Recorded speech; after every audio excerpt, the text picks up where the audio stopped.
The night everything was built. On My Name is Joy, I am 28 years old, and until recently I believed that love was enough to hold a life together.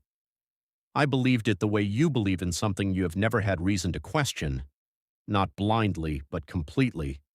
The way you trust the floor beneath your feet without testing it every morning. I believed it because my husband had never given me reason not to, because in every moment that had mattered before that night, he had chosen me. And so I stood in that room surrounded by light and music and the warmth of people who were supposed to love us both, and I felt safe. I should have paid more attention to the things I had been choosing not to see. The evening had started the way my husband always planned things, quietly perfect. He was not the kind of man who needed to announce effort. He simply moved through the world with a certain steadiness, and things seemed to fall into place around him naturally. The living room of his family's estate had been transformed over the course of the day, and by the time guests began arriving, it looked like something out of a photograph. Soft amber lighting hung from the ceiling in long, careful lines. Flowers I could not name had been arranged along the center of the long dining table, and the air carried the faint smell of cedar and something warmer underneath it. His family had contributed food and decoration, and standing near the window, I had told myself that this was what it meant to finally belong somewhere. I was 3 months pregnant. We had not announced it to everyone yet, and that small secret felt like something precious I was carrying carefully inside me, something that made the night feel layered with meaning. My husband had come to stand beside me early in the evening, placing both his hands gently over mine where they rested against my stomach. He asked if I was okay. I told him I was happy, and I meant it, even though happiness had never come entirely without its shadow in that house. Because the truth about our marriage was not something I discussed openly, it was something I carried the way you carry something heavy that you have learned to balance, so that from the outside no one can tell the weight is there. I came from a simple family. My parents had worked every year of their lives to give me something stable, something honest. We had never had money, but we had never had shame either, and that distinction mattered deeply to them. My husband's family was different in almost every measurable way. They had properties across 3 cities, businesses that operated through layers of management I never fully understood, and a name that people recognized without needing an introduction. When he first told me he wanted to marry me, I thought I had misheard him. When I realized he was serious, I felt something I can only describe now as a warning I did not listen to. His family had tried, in the beginning. They smiled at dinners. They asked polite questions about my education, my background, my parents. But there was always something underneath those questions that felt like assessment rather than curiosity, as though they were measuring a gap and deciding how wide it was. Over time, the politeness thinned, and the comments became less veiled. My background was raised in conversations where it had no relevance. My manners were corrected in front of guests. His mother once told me, without particular cruelty in her voice, that women from my kind of family often struggled to understand what was expected of them in households like hers. She said it the way someone states a fact, as though my discomfort was simply the natural result of reality catching up to me. I adjusted. I changed the way I dressed for family events. I learned which topics to avoid and which opinions to keep to myself. I stopped correcting small things that I knew would create larger problems. Not because I had lost myself, but because I loved my husband, and I understood even then that his family's disapproval had costs I could not afford to make him pay. He always told me not to listen to them. He said he had chosen me and that nothing else mattered. And I believed him truly because every time something happened, he was there. That night, watching him raise a glass and thank everyone for coming, listening to him speak about our first year of marriage with a simplicity and sincerity that made several guests visibly moved, I felt again that the weight I carried was bearable. He spoke about the future. He spoke about building something that lasted. People clapped, and I wiped the corner of my eye, and for those few minutes the room felt like it belonged to us. Then the man walked in. I did not notice him immediately.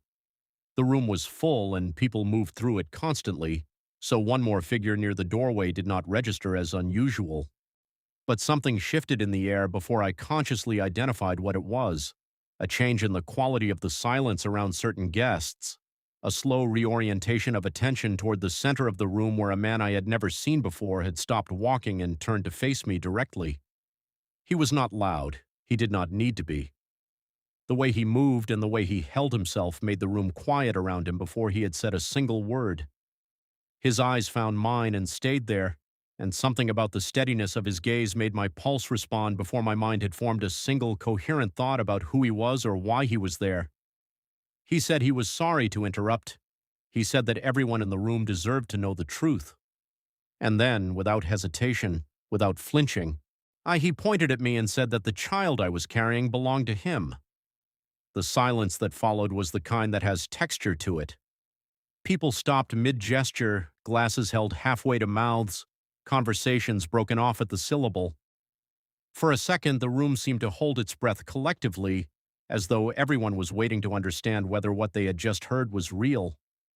And then the whispers started, soft at first, and then overlapping, moving through the crowd the way water moves through cracks until the entire room was saturated with the sound of it. I said that I did not know him. My voice came out smaller than I intended.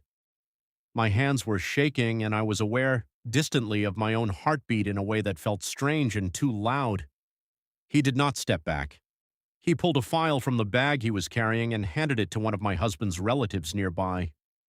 Medical reports, someone said. The timeline matches, said someone else.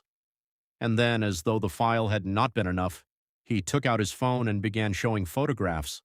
Images of a woman who looked like me, with a man who I did not recognize, in places I had never been. The resemblance was precise enough that no one in that room chose the harder work of doubt. My husband's mother crossed the room before I had fully processed what was happening.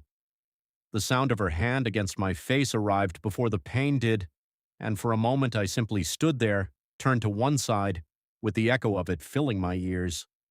She said the word disgusting. She told her son to end it immediately. Around her, our relatives I had spent 2 years learning to navigate began speaking over each other, each voice adding another layer, referencing my background, my family, my unsuitability, all of it surfacing in that moment as though it had been waiting carefully beneath the politeness for exactly this occasion. I looked at my husband. I did not say anything to him.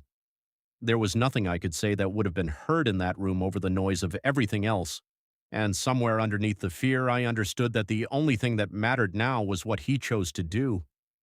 He stood completely still for a moment. His face had shifted into something I recognized as the expression he wore when he was moving past emotion and into decision. His family's voices grew louder around him. His father's voice came through the others, low and certain, telling him to think carefully before making a mistake. His mother, still standing near me, said that if he chose me over his family, he would no longer be part of their house. Another relative said he would lose everything, his name, his position, his future, all of it. And then my husband walked forward and he grabbed the man by the collar and he pushed him back hard enough that the man stumbled against the table behind him. The room went silent a second time. He turned to face everyone then, and his voice was steady in a way that I have never forgotten, not louder than necessary, but carrying to every corner of the room without effort. He said that he knew his wife. He said that he trusted her in a way that did not require explanation or evidence or the approval of anyone present. And then he said 3 words that I have heard in my mind every day since. He said, "I believe her." His family did not yield. His father stepped forward and repeated the ultimatum with the kind of authority that had never been questioned in that house before. The pressure in the room was enormous and physical, the weight of an entire structure of wealth and name and expectation pressing down on a single point. I was shaking. I wanted to tell him that he did not have to choose me, that I would not let him sacrifice everything because of a lie I had not yet been able to disprove. But I could not find the words, and in that silence, he did not wait for them. He walked toward me. He took my hand. He said, "Come with me." And he walked out of the house without looking back once. Behind us, voices rose and followed us to the door and beyond it. But he kept moving, steadily, the way he had always moved through things that were supposed to stop him. We sat in the car and I came apart completely. I told him again and again that I had not done anything, that I did not know that man, that every single thing shown in that room was a lie. My voice broke every few words. I could not stop shaking.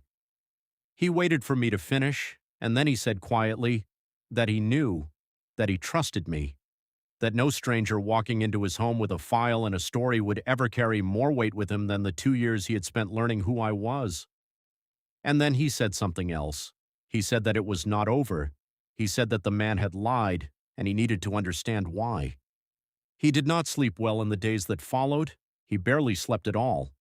He used every contact he had built over years of operating inside his family's world, every connection, every piece of leverage, every relationship that had been cultivated carefully and quietly over time. He moved through it all with a focus I had only ever seen him apply to things he considered non-negotiable. Because for him, this was non-negotiable, not simply because his pride had been insulted, but because something had been done to me deliberately, in front of everyone he knew, and he was going to find out who had decided that was acceptable.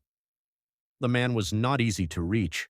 He avoided every attempt at contact, and for a few days it seemed as though he had understood the risk of what he had done and had chosen to disappear before the consequences arrived. But my husband did not stop, and eventually there was nowhere left to go. When the man finally spoke, it took time for the full shape of it to emerge. He held to the story at first, repeating the same constructed version with the same rehearsed confidence, as though repetition would make it stable. But under sustained and serious pressure, the construction began to fail, one detail at a time, until the structure beneath it became visible. He admitted that everything he had said and shown that night had been manufactured. The documents were fabricated. The photographs had been altered. He had been paid to attend the party, to deliver the accusation at the right moment, and to make it convincing enough that no one would immediately question it. He had been paid by my husband's family. My husband stood in silence for a long moment after hearing that, on the kind of silence that comes not from having nothing to say but from the effort of holding something enormous still. Then he asked why, and the man, no longer having any reason to protect anything, explained what had been told to him. That the family had never accepted me, that they had wanted their son to marry someone who matched their standing and protected the continuation of their name and wealth, that my pregnancy had accelerated their concern because a child would formalize my position in a way that would be difficult to reverse, that they had decided the simplest solution was to remove me entirely, and this had been the method they chose. In hindsight, the pieces had always been there. The comments about my background, the persistence of their disapproval even after years of accommodation. The timing of that night, which had been chosen with precision, in front of both families, in front of everyone whose opinion carried social weight. It had not been impulsive, it had been planned. And the planning had been careful enough that for a few minutes it had nearly worked. We went back to the family house together 1 week later. My husband had said very little about what he intended to do, and I had not asked. I understood by then that when he moved towards something, he had already resolved the question of direction inside himself long before he spoke about it. When we arrived, there was visible relief on his parents' faces initially, followed almost immediately by something more cautious as they read his expression. His mother began to speak, moving toward him with the kind of warmth that I recognized as strategic, the warmth that appeared when she needed something from him. His father stayed where he was and watched. My husband waited for the room to quiet, and then he told them everything. The confession, the payment, the fabricated documents, the photographs, the instructions the man had been given about what to say and when to say it. He laid it out without anger, which made it worse somehow than if he had shouted. His mother's face changed as he spoke. His father's jaw tightened. When he finished, neither of them spoke immediately. His mother began to cry. She said they had only wanted a better future for him. His father said they had done it for his good, that one day he would understand. And my husband looked at them both for a long moment, with a kind of grief that I recognized as the grief of seeing something clearly that you had been choosing not to see for a long time. He told them that he had trusted them, He told them that he could have lost his wife and his child because of what they had chosen to do, and then he said that from that day forward he had no family in that house. He did not shout it. He did not perform it. He said it the way he said most things, with a quietness that had always carried more weight than volume. His mother called after him. His father moved to block the doorway and then stepped aside. My husband held my hand and walked out, and this time there were no voices following us to the car. In the months after that night, things changed in ways I had not expected and did not fully understand at first. My husband withdrew from the family business in a process that I was told was complicated, but which he managed with the same focused steadiness he applied to everything. What I learned slowly was that his position within that business had been more structurally significant than it had appeared from the outside. He had been over years the quiet axis around which several major decisions turned. His departure was not simply personal, it had consequences. He did not speak about it in terms of strategy. He spoke about it in practical terms, about what we needed, about what our child would need, about what he was building in the space where the old structure had been. I listened and I understood that I was hearing the surface of something larger that he had already decided on. He had grown up inside a world built entirely on the logic of leverage, and he understood that world the way you understand a language you were raised in, not as a foreign system to be analyzed, but as something you simply know from the inside. Our daughter was born on a Tuesday morning in early spring. She was small and loud and perfect, and holding her in the hours after she arrived, I felt something settle inside me that had been uncertain since the night of the party. Not happiness exactly, but solidity, the feeling of something becoming real. My husband sat beside the hospital bed holding her and did not speak for a long time. When he finally looked up at me, his expression was one I had not seen on him before, something beyond the steadiness and the resolve, something that did not have a name but that I understood completely. He said that he had been thinking about a name. He said he wanted to call her after my mother. I did not expect that. I had not asked for it, had not even formed the thought that it was something I wanted. But when he said it, I understood that he had been paying attention to things I had never spoken aloud, and that he had chosen in that moment to make visible something I had always carried quietly and alone. In the year that followed, the shape of his family's business changed in ways that became difficult to ignore even for people who had not been watching. Certain contracts moved, certain partnerships restructured, certain properties that had been considered foundational to the family's standing changed hands through processes that were entirely legal and entirely deliberate. My husband was not visible in any of it. He did not need to be.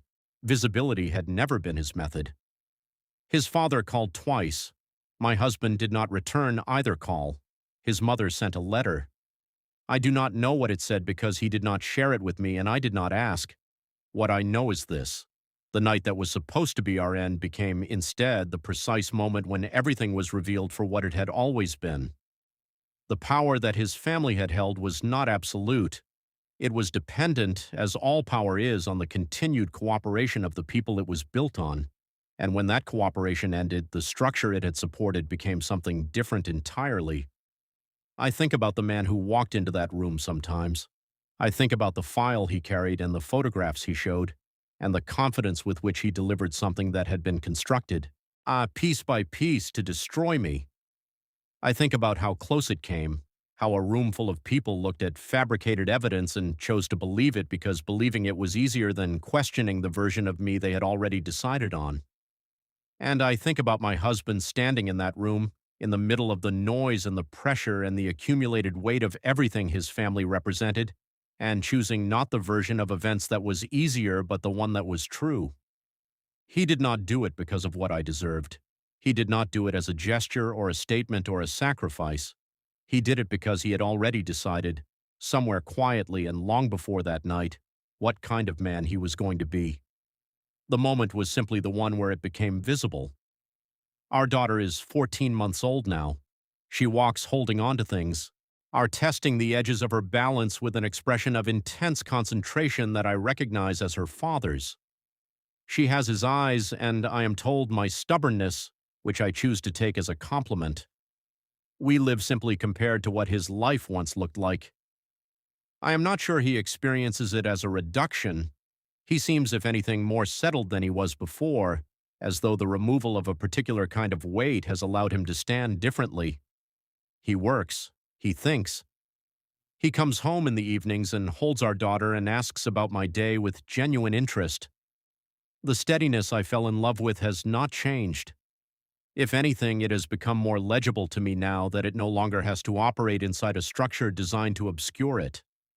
His family's name still carries recognition in certain rooms, but the architecture that name was built on has shifted in ways that will continue to be felt long after this particular story has been forgotten by everyone who was in that room that night. The man who was paid to accuse me was never publicly named. The story of what he confessed was never formally documented in any court. Nothing that happened required a legal proceeding. It simply required that the right person know the truth, and that the right person be the kind of person who understood what to do with it. That is the part that I return to when I find myself turning the whole thing over in my mind late at night while our daughter sleeps down the hall. Not the accusation, not the slap, not even the moment my husband took my hand and walked out. But afterward, the quiet weeks that followed, on the phone calls and meetings I was not present for, the decisions made in rooms I was not in, with information I was not given, in a language of leverage I did not speak but that my husband had been fluent in from birth. I was the reason he walked away. But I was not, I have come to understand, the reason the outcome looked the way it did. He did not tell me everything. He still has not.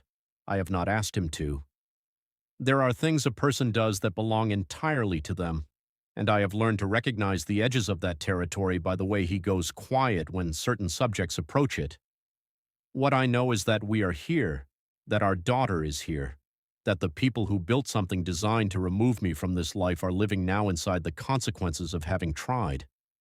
And that my husband, the night I asked him once, gently, whether he felt he had lost too much, looked at me for a moment the way he sometimes does when he is deciding how much of something to say.